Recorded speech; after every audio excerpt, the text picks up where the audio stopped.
কিনছি রে কিনছি, হস্তায় পাইয়া বস্তায় বস্তায় কিনছি।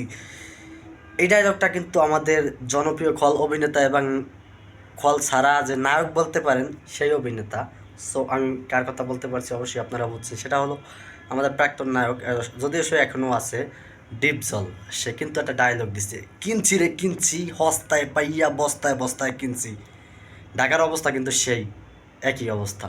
ঢাকার টিমের মালিক শাকিব খান, বাংলাদেশের মেগাস্টার সুপারস্টার শাকিব খান, তিনি ক্রিকেটকে খুব ভালো একটা পরিবেশে ফিরিয়ে আনার জন্য, খুব জাঁকজমকপূর্ণ করার জন্য এবং তারকা মেলা বওয়ানোর জন্য সে কিন্তু টিমটা নিছে। এবং আমরা যে বলি না, হস্তায় পাইয়া কিনছি রে কিনছি, বস্তায় বস্তায় কিনছি, আসলে সেটা না। সে কিন্তু আসলে হস্তায় কোনো প্লেয়ার কিনে নাই। আপনারা জানেন জেসন রয়, সিয়াম আয়ব, জনসন চার্লস, এই সমস্ত নামগুলো হয়েছে দিয়া বর্তমান বিশ্বে খুবই কাঁপানো একটা নাম এবং খুবই ব্যয়বহুল এবং দামি প্লেয়ারগুলা কিন্তু সাকিব খান কিনছে তার টিমে। কিন্তু আছে না যে রাশি খারাপ হলে কিছু করার নাই, বিগড়ে যাবে পথে সব।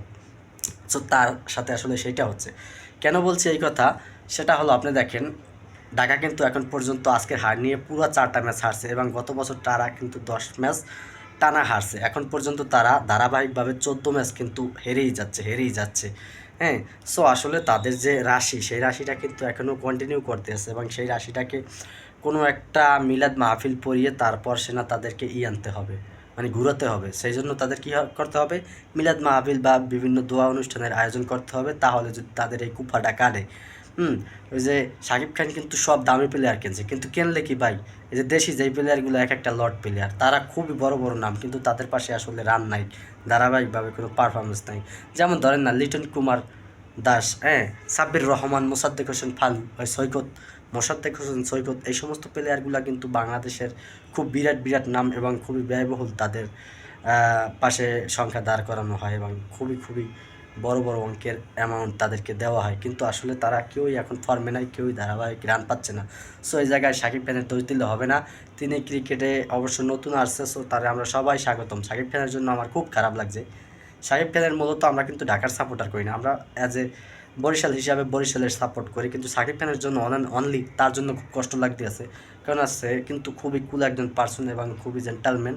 তার কিন্তু আসলে খুবই খুবই চমৎকার একটা মানুষ। সে ক্রিকেটে আসছে শুধুমাত্র ক্রিকেটটাকে এগিয়ে নেওয়ার জন্য এবং বিভিন্ন তারকার মেলা বসানোর জন্য, এবং এটাই তার লক্ষ্য এবং উদ্দেশ্য ছিল। কিন্তু এখন পর্যন্ত সে তার মন মানসিকতা নিয়ে খুবই দ্বিধায় ভুগতে আছে। আসলে আমি কাদের জন্য কী করছি, আসলে এরা তো এভাবে চায় না।